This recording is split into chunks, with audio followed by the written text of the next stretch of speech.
Hey now, it's Brace for Impact, and I'm your host, Mike Gilbert, and I'm joined as always by JD by God Oliva. How you doing, JD?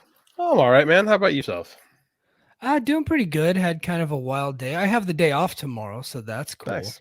So today so we had so my boss, he's been off for like 3 weeks, and we had certain metrics that we had to hit. We had some growth like benchmarks that we had to hit. We had three different sections that we needed at least a 15% increase with all three of those sections, right? And I'm just speaking in generalities because if I get too into the weeds, it's going to bore everybody. And two of the three, we just no knocked it out of the park. Not only did we hit the 15% benchmark, we actually exceeded it by quite a lot, both of them, right? And then there was this one we had been sitting at 14% for what I thought the last week or so. They told me, "Oh yeah, we're already at 14% on that one. We should be able to hit 15 easy." So I'm like, "Okay," and I don't really focus on that. I don't pay too much attention to it. And then 2 o'clock rolls around today, and I'm like, "Hey, we got the day off tomorrow. I'm probably gonna cut everybody out like 3 o'clock. Give them like 90 extra minutes to go be home." So at 2 o'clock, I'm like, "Hey guys, you said we're 14. You said we're gonna blow past that. Where are we sitting at?" And like the person that was managing that metric was like goes ghost white and was like, what exactly are you looking for?" And I was just like, "Well, the exact thing that I asked you for is what I'm looking for. The thing that we've been spelling out for weeks that you told me you were going to get. Where are we sitting with that? I need to know because boss gets back on Monday. We're off tomorrow. We can't leave today until we get that 15%." And she just looks at me and she's like kind of muttering and stuttering and doesn't know what to do. So I call her supervisor over and I was like, "Hey, look, can you guys just do the math real quick?" I was like, "Look, you guys are already at 14%. You said you've done some more stuff here. We should be at least by 17, 18% by now. Should be no problem." I go back to my desk.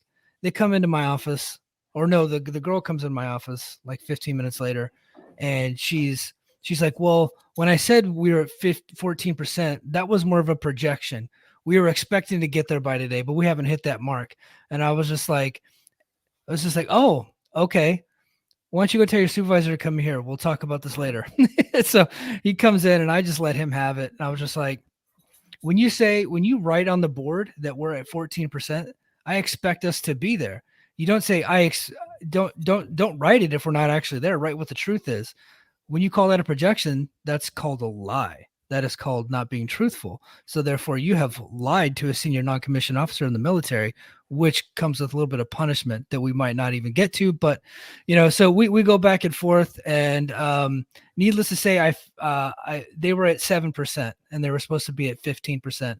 And nobody got to go home until we got up to 15%. Thankfully, they left when we were 18. So mainly because the old master sergeant had to get his hands dirty a little bit and take care of the business. So that was good to go. So that was a bit stressful. I hated jumping on people. I tried not to do stuff like that. I don't like to be a yeller or a cusser, but this was one of those situations like, "Oh man, you guys have been lying to me about this one for weeks." And then you spring it on me right before I'm about to release everybody to go home for a 3-day weekend. So they can go celebrate with their families. And then now I can't do that because I'm not one of those guys like some people. And I feel this way about a lot of people in pro wrestling where like failure is a reasonable option, right? They're like, "Okay, we didn't hit our marks. That's okay. No big deal. We're not me." Like if I know I have an achievable mark to hit and I give somebody my word that we're going to get there, I'm not leaving until it's done. We're going to hmm get there, right? So when I give people my word that I'm going to do something, I hate not doing that. So needless to say, my boss is going to be happy when he gets back on Monday. He probably isn't going to know all the details of how we got there, but we got there today. That's what matters. That's nice. Yeah. Yeah. Well, Yeah, you got to put boost asses sometimes. you do. You do. My day sucked ass. So Yeah. Yeah. Which we kind of already talked about before we were on the air tonight. So we don't need to mhm. get into all I don't that. want But to. yeah, yeah, we don't need to get into that. So speaking of things that are not going people's way and trouble with leadership and management, Nick Aldis appears to be leaving the NWA. The sinking ship that is the NWA, the SS NWA Titanic, currently about to hit a giant rock named Tyrus and go down. Not flames, Yeah. but water. Yeah, Yeah. This man. thing. I get it. Yeah. Yep, this thing is a complete mess, man. Aldis. So the funny thing is, so Aldis, I guess I don't know who he told, but he said that he was not renewing his deal in January. His deal expires in January. He said he would not be staying with NWA. That went public because he didn't leak it. He just said it on a podcast, I think, and then I think he put out a statement. It's not a leak. You can And tell people. right.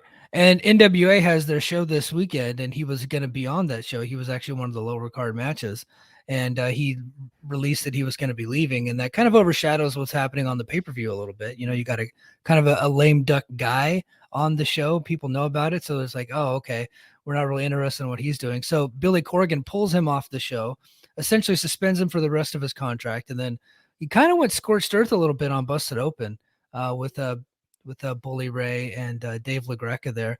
And to Bully Ray's credit, he actually like point blank was like, Billy, just shoot straight with me. Is this a work? And Billy Corgan was like, it's not a work now, but when I was on saying the same stuff before, it was a work then. So that's what kind of got my brain like, okay. But he said, he goes, I'm not working, but Aldis is clearly working some kind of angle here on his way out. He's trying to burn the NWA to the ground. And I'm like, you know, Billy, if anybody's burning the NWA to the ground, it's fucking you. It's your booking. Comments. Yeah, it's your booking, and it's you and Trevor Murdoch making dumb comments about women's wrestling. And the thought process behind it. So they said that they couldn't produce an Empower show because they didn't have enough talent. If they just said like, hey, look, we don't have the partnerships that we once had, you know, it'd be real difficult for us to get with Impact on this deal. AEW is out. That relationship is no longer there. And we don't have enough talent under contract to be able to make any money off of that pay-per-view. I think people would say that that's like, okay, like they wouldn't be too mad about it. But the way that they're going about this thing is completely wrong. Pissing off everybody, pissing off Mickie James, who's a legend, obviously pissing off Aldis, who is leaving now and he's not coming back. And not only that, you got Tyrus in the main event of your pay-per-view, and it's rumored that he's likely to win the world title over Trevor Murdoch and Matt Cardona. So there's a lot going on there in the NWA, man. The whole thing's a mess. Why would they? I'm going to go back to Empower, and then we'll go back. I'm going to go to Empower, and then we'll go back to Aldis for a second. Okay. What? Do they watch their own shows? Like the fact that their statement is that we don't have the talent to pull this off, or that there's not enough talent like Trevor Murdoch of all people, who was irrelevant in pro wrestling 2 years ago, who is essentially irrelevant to this day. Is he the NWA champion currently? I don't even know. He is. Like, who cares? I mean, like he is. But I'm going to give Trevor Murdoch a little bit of credit here, just a tiny bit of credit. I'm not. That's a stupid thing to say as a champion. That was a very dumb thing to say, but you're saying the guy is irrelevant, and yes, he is not a big money draw, nothing like that. But the build up to him winning he's not any money draw. Okay, but when he won the NWA title at Wrestling at the Chase against Nick Aldis, I enjoyed that match. I enjoyed the build up. I enjoyed John Goodman doing the documentary or the voiceover for it. So that was cool. Other than that, I haven't been impressed. That's fine. You can say you like the story. Yeah. That's not doing that. Where does Trevor Murdoch of all people get off telling people that they aren't worthy of carrying a show? This dude doesn't sell tickets. This dude doesn't sell tickets. I would like to say he's the worst drawing NWA champion of all time, but I mean, like, realistically speaking, since Shane Douglas threw that thing down, you know, when it wasn't affiliated with this company, it hasn't mattered. It doesn't matter. The only NWA champion that can claim to be a draw in recent years is Nick Aldis, and it was pretty much because of Cody Rhodes, right? All in was Cody's show, man. Cody's show. That show was sold out before the NWA had affiliation with it, right? That is true. That is true. And they got that. So you can't tell me Nick Aldis drew that house, but that was my favorite match of the show, quite frankly. That should have been the main. This should have been the main event, in my opinion. I really liked it. I'm glad it wasn't with what we did get in the main event because it was so abbreviated. Because Skrull and Okada went. Because Marty Skrull had to masturbate in front of the crowd for 20 minutes with his stupid bird calls. God, I'm so glad that guy's canceled. Regardless of what he did, he's just terrible. No, I mean, like, where do these guys, Tyrus? Like, these are dudes who aren't anything, who've never been anything. The best thing they have is Matt Cardona, who can say he's a draw, who has proven to be able to sell tickets on the independent level. Like, the NWA isn't doing a good job selling out their shows. They aren't doing a good job drawing pay-per-view numbers. So if you're going to tell me that you don't have that the women's talent isn't good enough, like, bro, look in a mirror, man. You aren't good enough.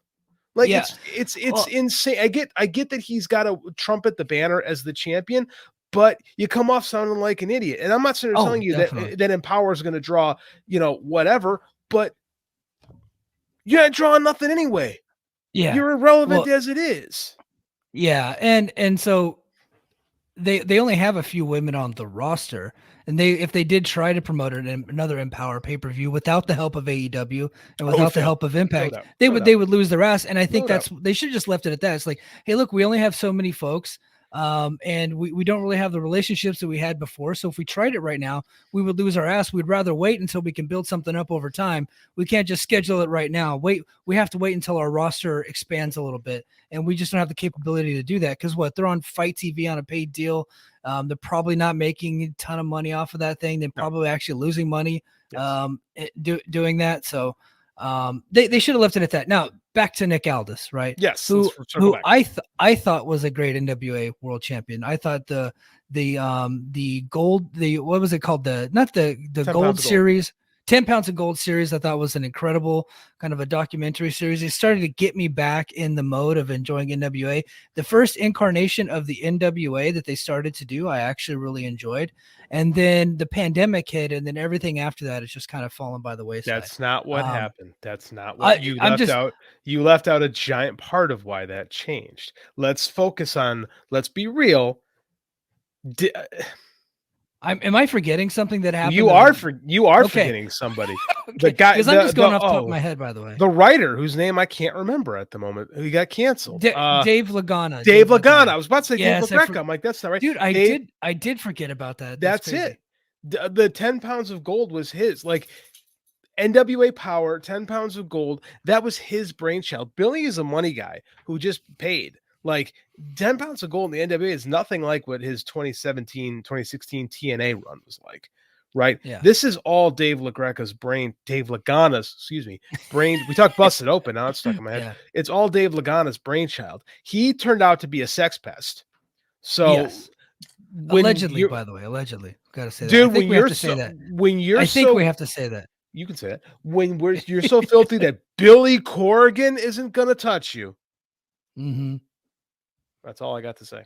Like, the show has plummeted since they lost their creative visionary. That's the truth. Lagana was the creative guy behind everything, and it's never been the same since. Now, that did happen during the pandemic, during Speaking Out, because of his allegations. And coincidentally, he hasn't shown up anywhere since. So, draw your own conclusions there. But he's a talented, creative guy. So absolutely. If those things weren't true, he'd probably pop up somewhere. So's Roman Polanski. Like, I mean, the two things aren't necessarily mutually exclusive. But since then, the NWA has been in a worse place. They had something I thought with Cardona, right? The Cardona injury did a lot to hurt a lot of companies, in my opinion. But they're in a bad place right now. Like, the creative is not good. Like, you don't have to watch the show to know that. Just look at what's going on. They have people get on AEW for all titles. The NWA's got like 6 people under contract, and all of them have a title. Every single person has a title. Someone shows up at the tapings. That's part of the deal. You get into TV tapings, and they give you a belt. Here, now you're the national junior heavyweight champion. Congratulations! Like, it's a disaster. Do you blame Aldis for not wanting to be involved? And quite frankly, he's done everything he could for that brand and done everything he can with the brand. Like, I'm of the mind that people got to go sometimes. Right? I think Cody did the right thing. Cody got to go. Yeah, he said it's time to leave the it's time to leave the territory, and I agree. I think you know what? And I'm going to say this as a guy that was very impressed by Aldis as the NWA champion. It just seemed like once he lost the title, he kind of lost, like, not him personally, but just him like in the wrestling business, kind of lost his way a little bit. And he needs a new challenge, right? He's conquered that. He was the champion for a long time. I think he needs a new challenge. I think he needs to go somewhere else. I am of the mind that when a champion loses a title, sometimes the best thing they can do is go away, right? Yeah.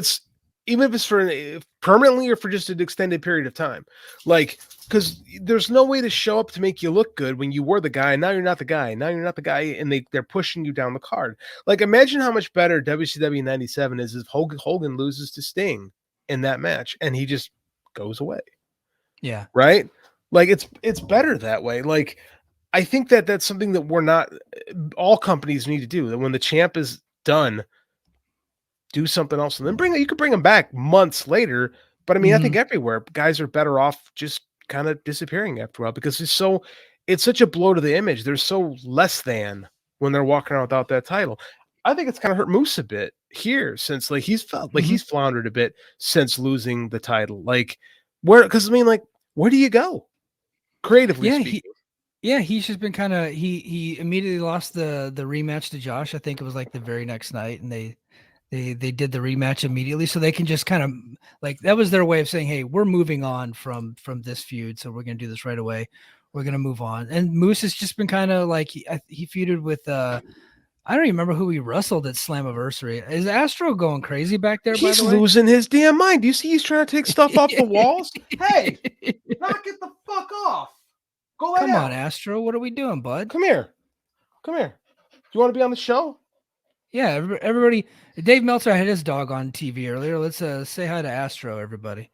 All right. A little wound up tonight. Sorry about that. Yeah, no, it's all good. So yeah, Moose has been kind of he's been in and out of some feuds. He's had some good matches, but really nothing too memorable to sink in your teeth into.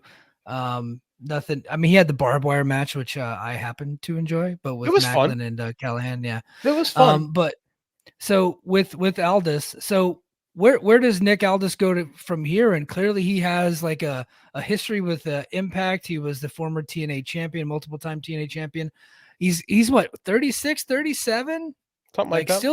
Still a young guy. He came into TNA when he was really young. I think as Magnus back in the day. But do you see him coming here? Do you think AEW would be interested in him? And then obviously I did hear a rumor a while ago that he was heading towards WWE, but that remains to be seen. He claims to have had an offer from Tony Khan early on that he turned down. I don't know how he feels about that now.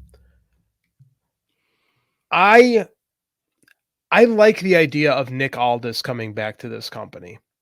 Yeah. One, we're in desperate need of main eventers. There you go. Right?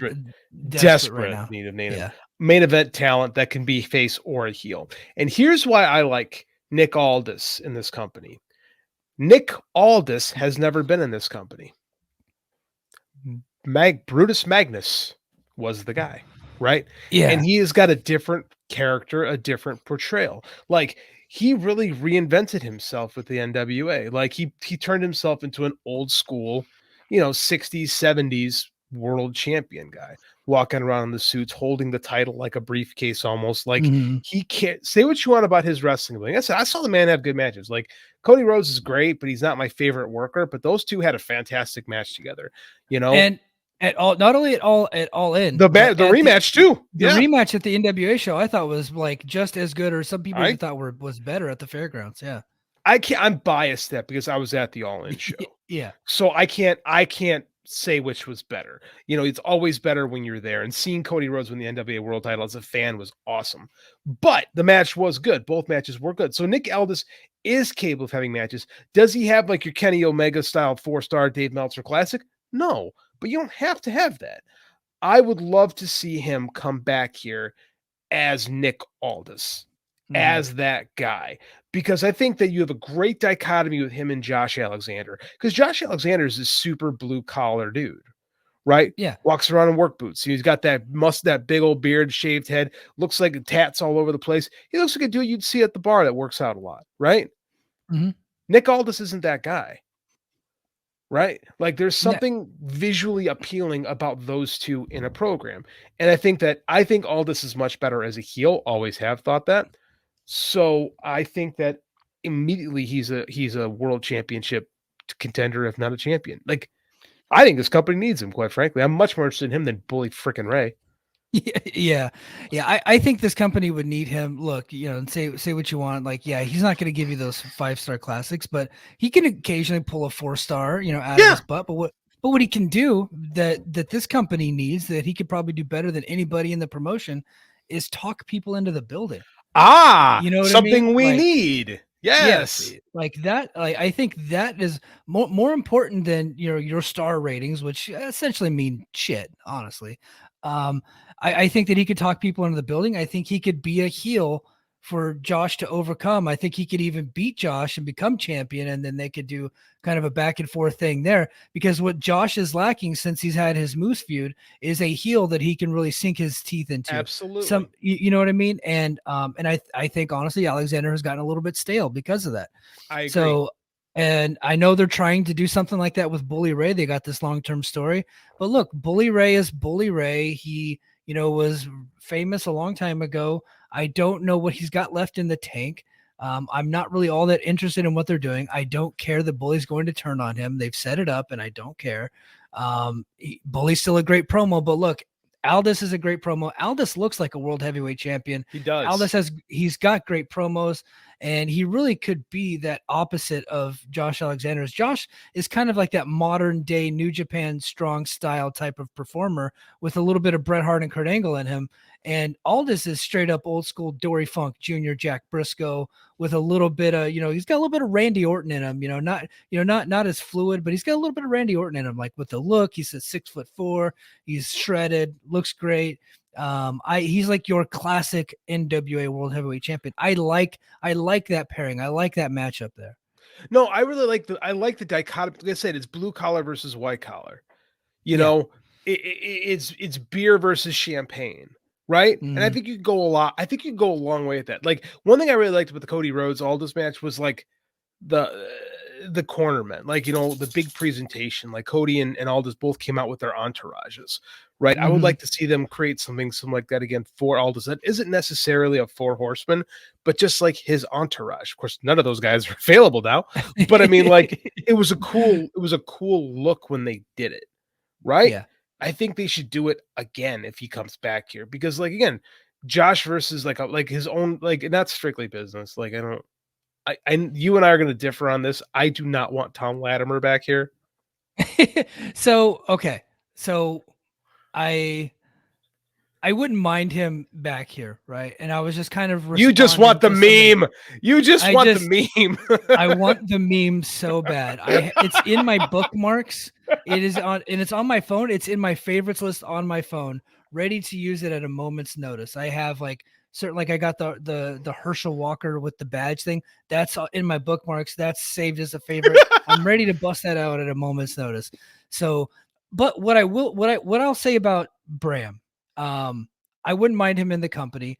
I think he has improved quite a bit, and he appears to be a changed man, and he has a backstory. I know there was some allegations there of maybe some domestic abuse and things like that, and some alcoholism. And if a guy takes ownership and he does the work to clean up his life and he kicks the booze, given my history and my background, fair. That's somebody that I personally can get behind. Fair. So there's that part of me that kind of like hopes that somebody like that can overcome some of those demons and to be better, and then to be an example to others. And I think that's important, to share the message and to carry the message on and to help other people better themselves. So that's what I think about Bram. Okay. I don't necessarily think you bring that guy in and you make him world champion, nothing like that. I mean, that's not what I'm saying, but I think that you could use that guy. But you do want to bring in Camille. Yes. 1,000%. Right, like straight away. Like, I know they're going to go to Mickie James and Jordynne Grace. I think that's where they're going here in Impact. And then immediately once that's over, you go to Camille Brickhouse and you put her right at the top of that division. I'm honestly dumbfounded that she's not in WWE right now. Isn't it amazing? Like, yeah. She's gorgeous. She's not bad in the ring, and she's got an incredible presence to her. She reminds me of Brigitte Nielsen from Beverly Hills Cop 2. Yeah. I think she's a little better looking than Brigitte was at the time, to be honest with you. I'm just saying, so she's but the presentation, tall and just an intimidating figure. Is what I'm saying. You should do the Jade Cargill booking plan. You do that with Camille anywhere. Yeah. She's gonna be over in a heartbeat. And her and Jordynne Grace, again, I think Camille would get better working here too. Yeah. Right. Well, she's solid. Yeah, solid. But they would really work on her character work here. They have a lot of good people with that. And then not only that, she would have better people to work with. Better people like Lance Storm to help lay out the matches and things like that. So I take working back here what I would be said. great for her. I take back what I said. Bring in Strictly Business. Add a couple more people to that list, right? Yeah. Make Well, it they had West make it Coast work. Wrecking Crew, right, with Royce Isaacs and God, what's the other kid's name that went to New Japan with him? But they were part I of Strictly forget. Business too. I Yeah. forget. It was Royce Isaacs, and I forget who was with him. I don't know if you can pull Yeah. that off today, but I mean, like, you can stick somebody else with them, right? Like, there's a Yeah. million people that Anybody. could, like, it can work, right? Just put them in suits, and they're gonna look good. Pro wrestlers and body guys in suits have always look good, and Yeah. again, that's going to be such a strong visual dichotomy from Josh Alexander that I don't. It's a no brainer to me. I do think AEW will talk to him, and do think WWE will talk to him. It's funny because remember Nick Aldis slapping himself in the face talking about Bruce Pritchard. He got so angry. I love when people Yeah. bury Bruce Pritchard. I don't know how realistic that is because he doesn't seem to have like I know they had conversations, but he's not a Hunter guy, and Hunter seems to be interested in bringing in his guys and the Yeah. people he developed. So I think they'll have conversations, but I don't know if it'll go anywhere. AEW, I'm sure he'll have conversations with Tony Khan, but if I'm Impact, I got to spend the money, man. You got to bring this Mm-hmm. guy back home. You got to. We have no main event heels. We have no main eventers, basically. No. Like, yeah, no, You know, it's a must. It's a must. yeah, I agree. If I were a betting man, and I am, I would bet that he goes to WWE. I hope not. I have a feeling that that's where he ends up. I think that I know that Hunter likes his guys, but Hunter also had he had kind of a hard on for 2016 TNA. If you take a look at all the guys that he brought in Jeremy James Storm, who left. He brought in Jeremy Borash, Eric Young, Samoa Joe. He brought in a lot of those guys, and Nick Aldis is right there with them. So he's only 36 and he's a British guy. Right. And so he checks a lot of boxes for them. So I think that they would bring him in. I don't think that he would be the top guy that he thinks that he is there. That's the thing, though. That's you know what the I mean? thing is Nick Aldis, he got nothing wrong with this, by the way. He got a bit of an ego, right? Yeah. I don't think at 36 he's going to want to be. This is an Impact podcast, so I'm not trying to offend anyone when I say this. I don't think he wants to be Bobby Roode right now. Yeah. Right. Bobby Roode's cashing a paycheck, and that's fine. Like he was super over when he got here, and now he's just a guy. Right. And has been just a guy there for a long time. I don't think Aldis wants that right now. Like you don't go on all these shows and do this like talk show thing to go be a mid card or somewhere. And I also think that's what keep him away from AEW too.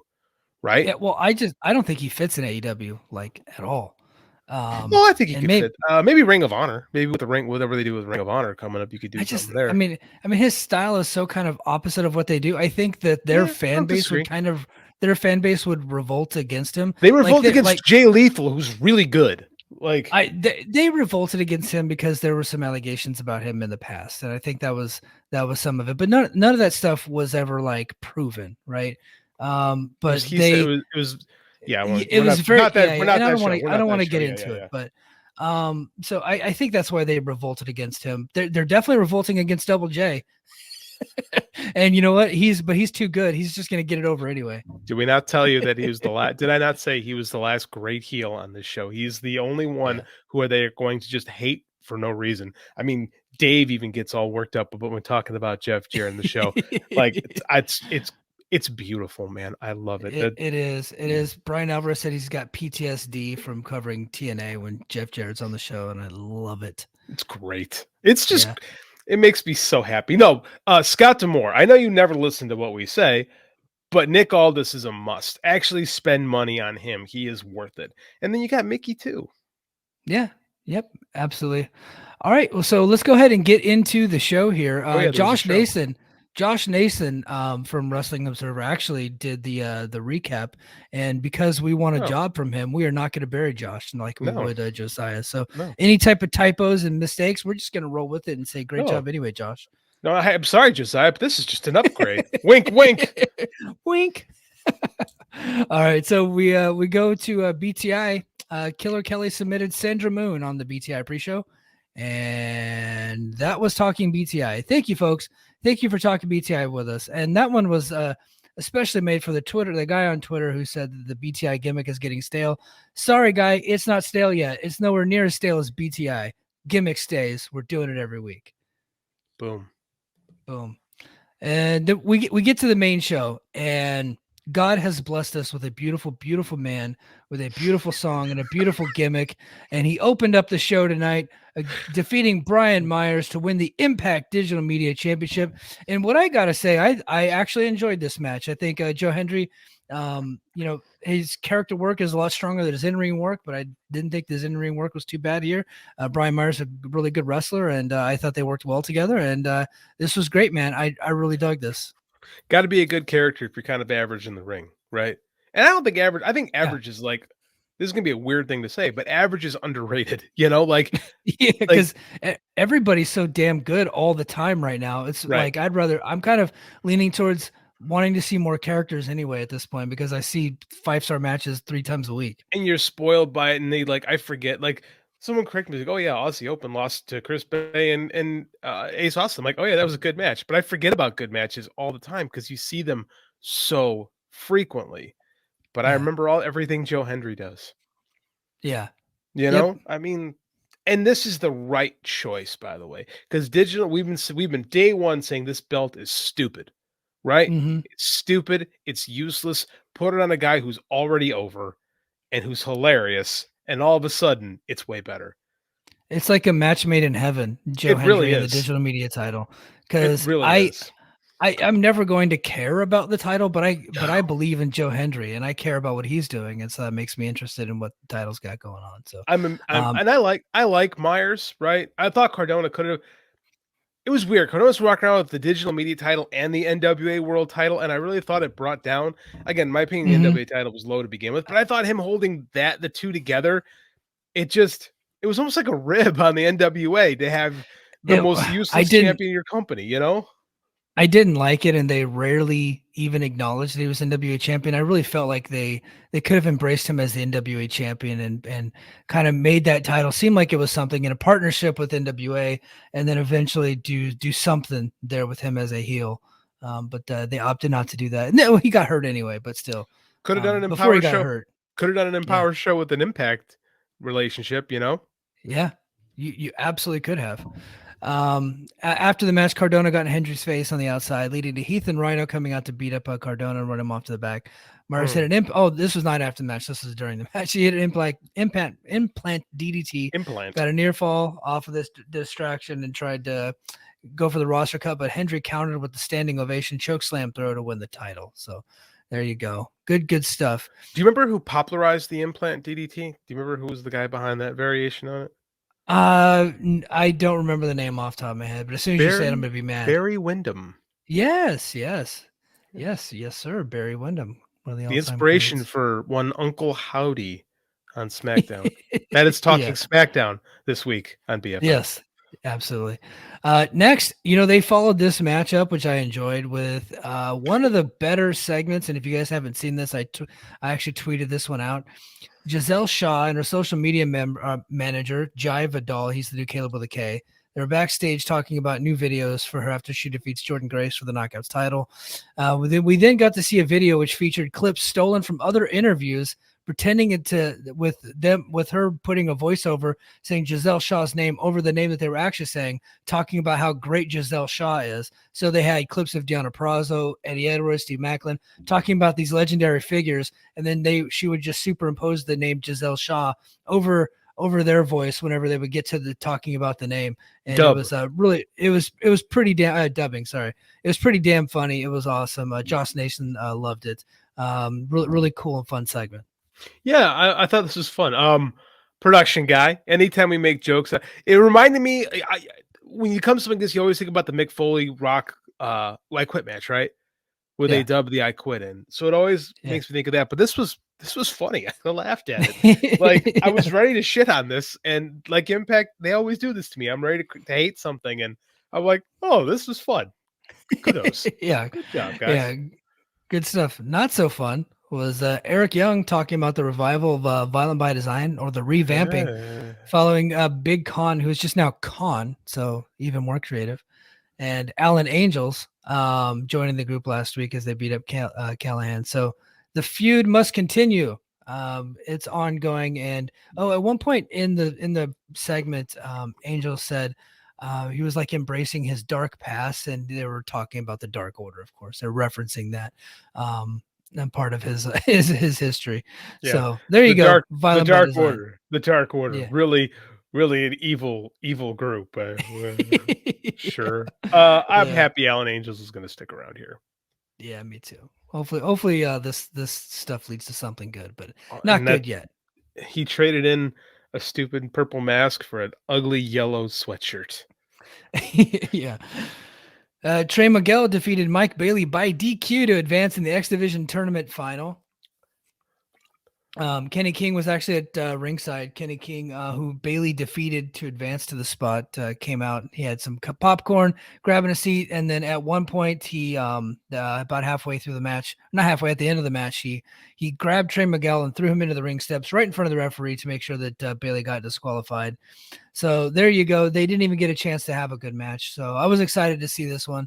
They did some good stuff up until that point, but it was really kind of a flat thing, and I don't really care about a Speedball Kenny King feud.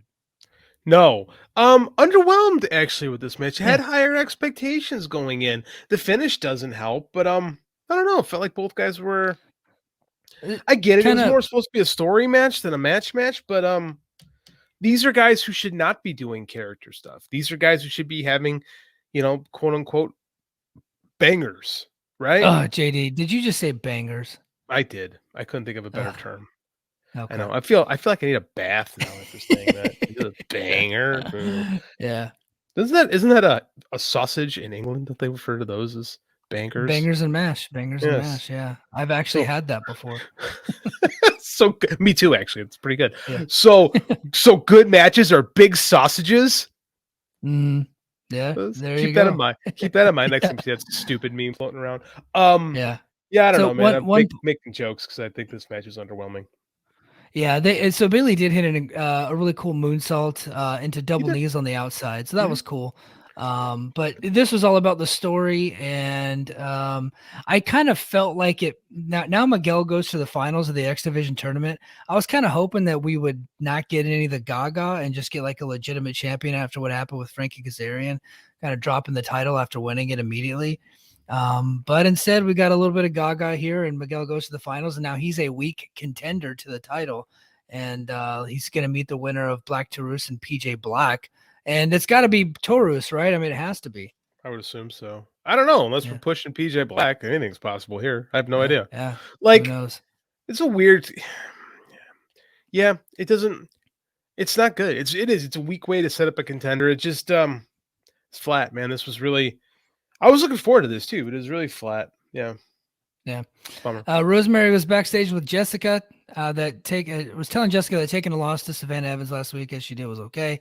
Valkyrie suggested a drink, while Rosemary suggested something more violent, taking it out on Tasha Steelz.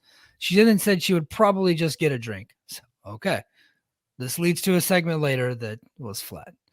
Backstage, Kenny King attempted to explain his actions. He said he could see something in Bailey and can't move on until he figures it out. And that feud is going to continue. So we'll see what happens there. Probably Overdrive is what I'm thinking. Maybe we get those two guys. Sure. Who knows? Bhupinder Gujar defeated G Sharp. Oh gosh, I was just watching Mid-South, and what was his name? They had another guy. His name was Master G. Master G, yeah. Master G, George Wells. Yeah, Master G. That was he kind of came in and he had tarred and feathered Buddy Landell. I was watching that the other day. So. Watts love that stuff. Master G, George Wells was at WrestleMania 2, wrestled Jake the Snake Roberts. He sure did. Yep, sure did. Gujar came out. He had some new entrance music, so there you go. Sharp. This is a note from not Josh Nason, and he said Sharp is a California wrestler that works as Hyperstreak and Gregory Sharp on the Indies. He's been in AEW he's been in AEW, New Japan, and GCW. So there you go. So both of those names are better than G Sharp. Yes. They had a fast-paced match that Gujar won after hitting the gargoyle second rope spear. So there you go. That's fine. Yep. Whatever. Yeah, just kind of a quick squash, just getting Bhupinder some dubs there. Impact Tag Champions Heath and Rhino had some words for the major players ahead of their match at Overdrive. And then Rhino saw Josh Alexander, and sure enough, he told him that Bully Ray was not trustworthy and that he's a piece of shit. We're doing this every week, huh? Every week, someone's going to tell us Bully Ray is a terrible person. They're not going to turn him. Yeah. It's so heavy-handed. They're not going to turn him. Well, and at this point, I just don't care. No, I've Like never cared. So they had the opportunity. Like at first, I was mad, and then it's like, okay, then you want to see how it plays out, and then you give the company a chance because they do win me over a lot of times, especially when I think something me sucks too. at first. They eventually win me over a lot of times. They haven't done it yet with this one. So you know what the worst thing to have is for a company? apathy. Absolutely. Took the word right out of my mouth. Apathy Yep. was exactly what I was going to say. When you stop caring. And I've never cared, so I can't get any worse than I do. Like, I'm not mad about it. I just don't care. And this is they've done nothing to make me care about Bully Ray in the year of our Lord 2022. Mm-hmm. Alicia Edwards walked up to Jessica. She was reading a self-help book that happened to be written by ODB. So I think they're trying to plug ODB's book there. So that's kind of cool. Well, that's a real thing. It looked like a real book to me. I don't know. I thought that was a gag. Really? I'm not going to look it up. I'm just going to assume it's a real book. I'm not. Look, continue. Look, I'm not a journalist. I just read these fucking reports and watch the shows. I just assumed that ODB has an actual book. She said she was going to go see the real the Aussie Open at Thunder Down Under, and then did the ODB BAM. And she said that ODB self-help book says that she needs to keep drinking. So there you go. And then Eddie Edwards found her, Alicia Edwards then found her husband, Eddie, and said she was concerned about Eddie's comments recently. She said she didn't think his connection with Honor No More was over. And he insisted that it was because he murdered PCO, left him in the desert, dead and buried. It's over. This was like community theater. This was one of your lower end Gravitas Ventures films here. This was just bad all around. The problem with looking up a book by ODB is you get a bunch of stuff about Old Dirty Bastard. Yeah. My opinion on this segment. Dirty. Baby, I got your money. Dirty. Yeah, that was a great song. That's a great one. Oh, yeah. By the way, that's what I thought about this segment. Trash. Yeah. And then why do they do this? It's been 20 years and we still make wrestlers do this terrible community theater acting thing, and then nobody looks comfortable. Nobody filming this can think this is good. The dude in the editing bay can't be saying, yes, this is, I mean, like, it's not related. It's not solely just Impact. It's everywhere. It's a virus. And I don't understand why we keep doing it. Why can't we just do pro wrestling? Let wrestlers cut promos. That's don't what they make them do. act in skits, man. Yes, they need to cut promos. If you I'm watching Mid-South. I'm not seeing a single bit of acting on that show. Just promos, guys. Just do the promos. Draw some fucking money. Like, if you have a rare talent that can do skits, like if Dwayne Johnson happens to show up, yeah, go ahead, roll punches there. But dude, just let them. But again, what's he known for? Promos, right? Just let them promo. Did you listen to Dave and Brian this morning? Dave like kind of lamenting that MJF is going to be playing Lance Von Erich, who wasn't a talker, and I'm like, Dave, he's acting. He's playing a part. It doesn't. I was so dumbfounded why he was. To take a word from CW Punk, he was incredulous about MJF should play Gino because Gino was a good promo. Look, it's his first movie. It's a movie. Like, it's a movie. They're going to be acting. Like, he's a big jack. I mean, who knows what he's actually going to do? Like, I was astounded by this. Like, again, the idea of MJF playing Gino Hernandez is a good idea. Is Gino Hernandez in the movie? No, who knows? Maybe. Like, again, I think we all went, really? Lance Von Erich, Ricky Vaughn? Like, I think all of us kind of said that. But I mean, like, the fact that Dave was so like appalled by it, it was just like, it's acting. It's just acting. Maybe he has some real powerful scenes about how they coerced him into taking the Von Erich name. Wasn't he Waldo's son? Waldo. That was the gimmick. He was Waldo's son. And then Fritz was like, no, he lied to us. It's like, oh, you didn't know your brother didn't have a kid. I mean, which is why it didn't work. Which is why I think it's going to be a good thing in the movie, because that's the first like chink of when the fans really started to turn on the Von Erichs. So it makes complete sense. But Dave, like, that doesn't make sense. I'm like, no, it actually, if you think in terms of a movie, it makes complete sense. Yeah, I just thought that was really interesting this morning. I was like, really? This is what you get worked up about? Speaking of making sense, Mickie James defeated Chelsea Green. and probably their big blow-off match. I know they probably wanted to do it on pay-per-view, but Chelsea Green, obviously, it appears that she's heading to the WWE. Immediately after the match, she walked out on the company, told Perazzo that she's going home. This was a classic TNA Knockouts match. I enjoyed this match. I thought it was pretty good. I don't know. Let's see. James kicked out of an unprettier pin attempt as the ref came out. She missed the top rope drop kick attempt as James moved backward, rolling through to get the win and keep her career alive. Given all the rumors about WWE being interested in Green, this could have been her last Impact match, but we will see. So that was from Mr. Nason there. But I dug this match. I thought it was cool. The match was good. I didn't like the going home thing, that she would say that, because, like, quite frankly, she's got a longer, stronger history here than in WWE. Yeah, well, so it's a play on when Mickie left the Impact earlier this year after Green had beaten her. So now Right. Mickie has now done the same thing to her. And that was their, Right. so they wrote Mickie out of the company for a while. She took off and she Right. came back for this storyline. So that's why they did that. I agree. Chelsea has a bigger history verbiage. here. It's Yes, the I agree. I get it. It's the verbiage. Like, I'm going home. It's like, home? They didn't home. Like, just say I want to be in WWE. I mean, like, just say I'm leaving. Like, at least they made jokes about it when Taya left. Like, this was like this reminded me of, like, when Dixie was dragging on Hulk Hogan's feet when he was walking out of the promotion. Right? It was just like, why are we putting over somebody who's on? I mean, because it is, you're giving some that kind of a platform to leave. You should just leave and be gone. Like, I don't know. I didn't like it. I didn't like it. The match was good, but like the promo stuff, no, not a fan. Not a fan. This is where the show got really, really interesting. So check this out. Steve Macklin was pounding on Scott D'Amore's door, and he threw kind of like a cup, and it smacked up against a locker, and Tommy Dreamer was in the background talking to somebody. And then he came over to Macklin and asked him what his problem was. And then it doesn't say this even, I don't think, and Nason didn't actually catch this in the recap, but our buddy Lucha Doncic screen capped it. I immediately saw it. A guy comes out of the locker room, comes through a door, and he sees Alicia Edwards there, and he starts to talk to her, and she goes, "Hey, you're on camera." And he looks up at the camera, walks back in. It was John Morrison. John Morrison made his Johnny Impact, the former Impact champion, made his long-awaited return by accident in a backstage cameo where he appears on camera and then immediately gets out of the shot. And instead of reshooting it, they just left it in. I think because that's what Impact does. But I think in this case, they're like, "Oh, fuck it, that's hilarious. We're gonna keep it in." It's it. One take Jake's here over an Impact.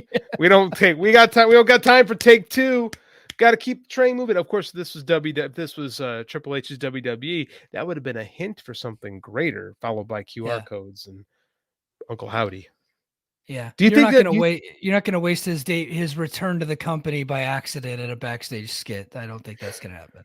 Do you think John Morrison's coming, or Johnny Impact's coming back? John Hennigan? Well, guess who just passed Johnny Impact on the all-time Impact title reign list? Alexander just passed him, so he has, I think, the second or third longest title reign in Impact history. I would watch that match. He just passed Johnny Impact. Taya Valkyrie happens to be in the promotion. He was just there. In my opinion, it's like, hey, if you got the guy there in the building, why not book him? But he was just there. He's not signed anywhere. He's doing AAA at this point. I think AEW had some interest in him, but they just kept jobbing him out. So I don't think there's any real interest there. And honestly, AEW needs to be a little bit tapped out on some of these former WWE guys for a while, because now you're starting to get lower and lower on the list here. And I don't think that John Morrison, Johnny Elite, Johnny Impact, whatever you want to call him, is going to add anything to that promotion. I could see him making a big difference here. And he was a good world champion for this company. He is. And again, I think that I'm not a big fan of everyone bringing in these WWE guys. I think that I had a Twitter thing today saying that I think these WWE people need to realize that the sun does not set, in fact, in Stamford, Connecticut. Not related to this. I think that I don't know what you do with Impact. Like, do you want to come in and put him into a top spot because we've been there with him before? I almost wonder if he's reached the phase of his career where, because like what Tony Khan was doing, using him as like a gatekeeper, wanted to do with him apparently, is that might be a better role for him. I don't know. Maybe I'm wrong. Well, I think you do the you got Josh Alexander just passed him on the title reign list. Have him put Josh over. You immediately do that, and then you just move him down the card a little bit, and then you keep him in the upper mid level. If he can do babyface or heel, either one. And he's the guy. Look, he's a good wrestler. He looks great. Promos aren't the greatest, but he makes up for it in a lot of other areas. So I think he'd be a great guy to have here. And as you were saying, Impact needs main eventers, and he was a long-time main eventer in this promotion. Yeah, could be, like I said, it could be a good gatekeeper main eventer guy. A lot of guys, a lot of options there. Yeah, fan. So anyway, lost in all that was Macklin wants a world title match, and Dreamer told him to be a leader and lead by example and not throw a tantrum. Macklin said Dreamer was just interested in protecting himself and Bully Ray. And Dreamer said he would talk to Scott D'Amore and get Macklin a match against himself. Macklin should burn this company to the ground. Like, he's the only person in this company that asks for things. Everyone else just jumps people and are rewarded. Like, Dreamer always says the dumbest shit on this show, and I'm glad it just continues. Now my DMs are going to be flooded. I don't know, like, you have to... That was stupid. Like, this is wrestling. He's like Macklin. I feel like Macklin is a straight man in a comedy routine. He's doing this the way of, like, asking for a title shot. Everybody else goes and jumps somebody. Or in New Japan, guys just walk out and say, "Hey, I want a title shot." And everyone goes, "Yes, you, title shot." Like, well, he's asking. That's weird. He's trying to ask Scott D'Amore. What who he hasn't asked is Josh Alexander. I think he would have good luck with Alexander. Well, he's got that military background. He's going to the he's like asking the superior. He's actually going for chain of command. I never thought of it that way, and that actually makes total sense. Yeah. Character. Yes. Damn it. You know what? Points to JD. I'm the military guy. I didn't even fucking catch that. And you know what? And I don't think Impact is actually doing it for that reason. Neither. I think it's sheer incompetence in storytelling. That's the reason why they're doing it. I agree with you, but it kind of makes sense. I'm trying. It's critical interpretation. You find things that aren't really there. Bully Ray defeated Zicky Dice. Who gives a shit? I don't care. After the match, Moose speared Bully Ray through a table. And now they got a tables match between Moose and Bully Ray, where Bully Ray will, in fact, beat Moose. Wow, Bully Ray in a tables match. Mind-boggling. I never thought they would have done that. I'm glad he's evolved. Oh, yes. It's changing. It's like putting, 60-year-old Matt Hardy in a fucking ladder match. Like, the guy can do other things now. Come on. I don't know if Matt Hardy can do other things, quite frankly. Have you watched Matt Hardy work recently? No. Yeah. And apparently he's in he's witness to things that nobody has even seen him at. Psychic powers. He's got the power of teleportation still, because he apparently claimed that he watched the whole thing go down with CM Punk and then recanted his whole story. It's like that Brian Williams guy from NBC News. Yeah, I mean, like, for a minute, he was broken mad again. He was using the art of teleportation. Vanguard 1 got him in. Oh, no, that didn't happen. Oh, yeah, no. I saw it other times. Yeah. Nice try, Matt. Yeah. Sammy Callahan reported to Eric Young's early comments and actions. He had one of Young's followers with tape over his mouth and called for a rematch under new rules. Death match double jeopardy. I'm actually interested in this. You make your opponent bleed, and then you can win by pin. Later, it was learned that the rules are no DQ and no count out. So once a man is bleeding, they're in jeopardy, meaning they can be pinned or submitted, which is the only way a match. So I like this better than a first blood match, because in a first blood match, you make your opponent bleed, the match is over.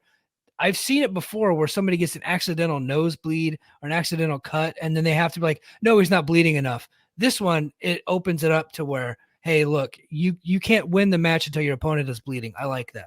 If John Moxley did one of those, it'd be like Honky Tonk Man Ultimate Warrior. It'd just be out there and his head splits open. No, this is some Bill Watts-ishness if I've ever seen it. Yes, right? Yes, Bill Watts, dude, genius. Bill, absolutely, this is a Bill Watts match. I'm surprised they don't have a coal miner's glove and a tuxedo on at the same time. I mean, that's exactly what it was. Like, stipulations on top of stipulations. And unlike Vince Russo, they actually kind of worked. Like, it would actually be, oh, that's kind of cool, actually. No, I like this. I'm going to make you bleed, then I'm going to pin you. That's a great promo to cut, too. First, I'm going to make you bleed, then I'm going to beat you. So you could have both guys double juicing as a mess, and then the match beyond begins. Like, I'm okay with this. Right? I think it is cool. It's different. Like, this is what I want to see. And I'm so tired of the same gimmick matches over and over again. If I see one more person get hit with a kendo stick, I'm going to throw myself into a wall. Like, let's Yes. do something. Oh, watch, they're gonna bust each other open Oh, with candles. I just well, you know, jinxed it. Bully Ray's gonna have a kendo stick I know, I in just his jinxed match. it. I mean, like, but this sounds cool. Like, I like Yeah. it. I like it. Kudos for Yeah. being creative. Good job, Impact. Perazo caught up with Green as she was leaving, still in her gear. Perazo asked where she was going. She said she was going home, which we talked about earlier. And then Mickie James and Taylor Wilde is now set for Overdrive. Oh, we're best friends and we want to wrestle. And then Bully Ray versus Moose is now a tables match. So there you go. And then before the main event, we got an awesome hype video of Frankie Kazarian versus Josh Alexander. I think they put the whole thing on Twitter. It's worth going out of way to see. Rules. It rules. Yeah. Going into Frankie Kazarian's history. They got Tracy Brooks on there talking about her history with Impact and everything. Just really, really well done. Obviously, Impact is state of the art when it comes to these things. Yeah, I love production, man. I think Impact does some of the best hype videos. I've always said that, and I just, man, these things, pro wrestling just needs more of the, like, not like the WWE over dramatic ones, but just ones that get you excited, right? This got me just, man, I'm really looking forward. Like, I don't really like this Overdrive card, to be honest with you, but this match is, like, I know the title's not in doubt, but it just, I don't know, got me excited. Yeah, got me excited too. I really dig it. And then we go to the main event. Jordynne Grace defeated Gisele Shaw in what I thought was a damn good match, a damn good women's title match.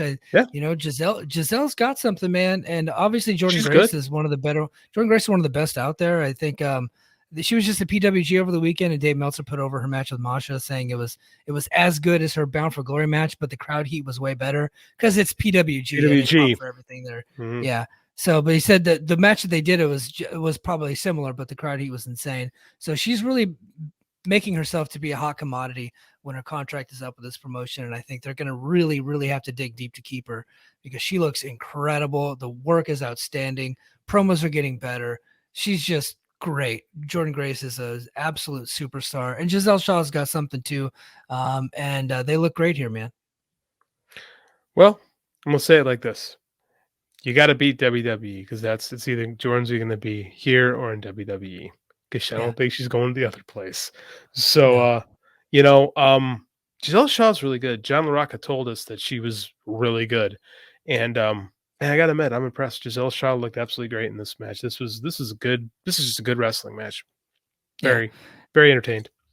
Absolutely. And then as Grace was walking back up the ramp, her recent rival Masha Slamovich attacked her from behind with a chair and some kicks, and then hit the snow plow on top of the chairs. So it looks like we're gonna get another rematch here. They just had it at PWG, off the charts. I think them doing the match at PWG and then Meltzer and Ryan Satin and these other like media types talking about it is really gonna lead people to come want to watch this thing in Impact, because for PWG, unless you're one of the 250 in the building, you ain't watching that match for another 6 months because they don't release those things for a long time. So I think that hype around that match is going to help out. I don't know. You don't think so? You should doesn't trickle down to Impact when those things get popping in other places. There's this snobbishness. No, but there's this snobbishness with especially PWG type fans when it comes to Impact, right? And I don't even think it's about match quality, but it's always like, LOL TNA, Impact, they're still around. Like, people complain about the show and they don't like they don't even know what they're complaining about. Like, I'm critical of this stuff, but I mean, like, it's never match quality. I don't think it's ever been a bad match quality, right? But there's this elitism specifically from PWG fans. I think they'll love it, but I don't think if you're not an Impact viewer, I don't think they're gonna jump. Right? I don't. I feel you. And they're look, as I kind of made myself a little bit known in some of the media circles as being the Impact guy, and people kind of have snubbed their nose at me because of that, because I was trying to carve my niche out and kind of not promote Impact, but talk about Impact.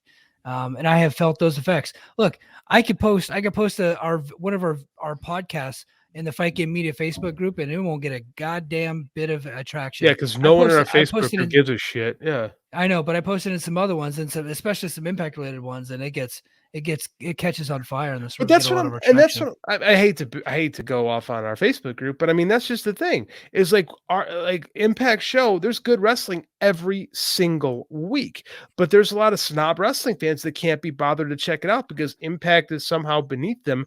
Yet they're gonna go watch. They're yet have to read 10 pages about how Nikki Cross threw a belt in a garbage can. Actually, tried to throw a belt in the garbage can and missed because for some reason she has to look like look up like she's Mance Warner or something like that. But we can't watch Impact. I mean, like it's bizarre to complain about a product you don't watch or bury a product you don't watch, right? Yeah, or It's a lot of weird. it is well, that's not popular enough for me. It That's has what to it reach a certain is, threshold for me. Like there's not right? enough people in the audience for someone like me to watch your product. Well, I felt that way in when I was really following Ring of Honor. We're like, I Yeah, love Ring of Honor, and people were like, "You watch Ring of Honor? right. Why?" And I'm like, "Oh, AJ Styles is awesome," and then he showed up in AEW, and people are like, "Oh yeah, he's really," or excuse me, in WWE, and people are like, "Oh yeah, he's really good." Hmm. I've been Like telling he's you that always been really good, for a dum-dum. decade. Like, Well, it and just you know I what? And then you take a look at the roster that AEW and WWE has, the amount of people that have come through Impact, it's tons. insane. It's Mhm. insane. And So, again, it's this snobbishness. This again, like even Dave and Brian be like, "Oh God, it feels so much like Impact," and I'm like, "Okay, we always had good matches. Like even Jeff mhm. Jarrett's stuff was fun to watch sometimes. Like maybe got a little much at times. I can't argue that. Like 20 years ago, but I mean, come on, man. Like Yeah. I just the bellwether fan thing just gets annoying to me. It really does. Well, before the show was over, right after the credits rolled, we went to the scene of last week's Eddie Edwards and PCO fight, and a pile of rocks where PCO was buried in, and then a lightning bolt struck the rocks, and he raised his hand up, and turns out PCO is very much alive. And we just got done saying, "How come you guys don't watch Impact? How come you don't give them a chance?" And then they pull some shit like this. Well, To never be mind. fair, WWE's done this shit too with The Well, Undertaker. yeah, Brian De Palma is one of the greatest filmmakers of all time. ever, And ever. Carrie was such a unique horror film. Even in the era, it's so low budget and grungy looking. And that iconic ending where that hand shoots up from underneath the earth and grabs, and it's terrifying. And it's just like it's so cliched now, right? And Yes. when I saw that, I'm like, really? It's been 50 years and we're still doing this? Really? Like,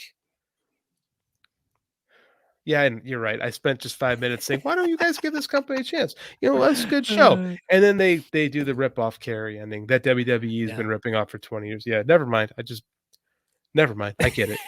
Take it back. Take it back. Okay. Well, I think overall, I thought this was a really fun show. Yeah, Lots so of did good I. wrestling, good promos, some awful backstage skits, and then of course we had an Undertaker skit to close the show out. But I thought it was overall pretty good, and I feel more interested in Overdrive, which is next Friday, than I was going into the show. But hey, if you are listening to us on Apple Podcasts and Spotify, go ahead and give us a 5-star review and tell the good people over there at Fight Game Media that you were there listening to JD and I wax poetic on all things pro wrestling, impact related pro wrestling. Anyway, give us a big 5-star review. And if you want to bury anybody else, please do so. That's also funny. That works out for me. Oh, we love that. JD got anything to plug before we head to Patreon? Not a damn thing. I'm too busy right now. Wrestling season started this week. I can't sleep. I don't know what's happening. I don't know whether I'm coming or going. I need a couple weeks to settle into all this. Well, that's going to do it for us on the free feed. Head over to patreon.com/fightgamemedia. We got lots to talk about. Here, I'm just going to do the rundown real quick. I have it on my phone here. Oh, We're going to talk last week's ratings. Not so good.